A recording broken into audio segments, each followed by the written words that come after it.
सनातन क्या है? मैं जानना चाहूंगा कि सनातन क्या है। सनातन महाभारत है कि गीता है कि रामायण है कि वेद है कि पुराण है कि उपनिषद है? सनातन क्या है? कि मनुस्मृति है? किस सनातन को आप लागू करना चाहते हैं? कि अनुसूचित जाति के व्यक्ति अगर वेदों का उच्चारण करेंगे तो शीश डाला जाएगा? आप इसका अनुसरण करना चाहेंगे? मैं नहीं करना चाहूंगा। तो सनातन क्या है?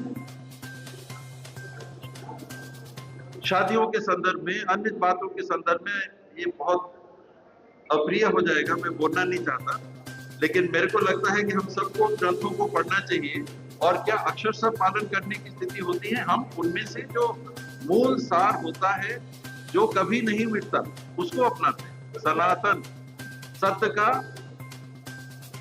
अनंत, जो कभी सत्य खत्म ना हो, उन ग्रंथों में जितनी ऐसी सार हैं उनको हमने अपनाया।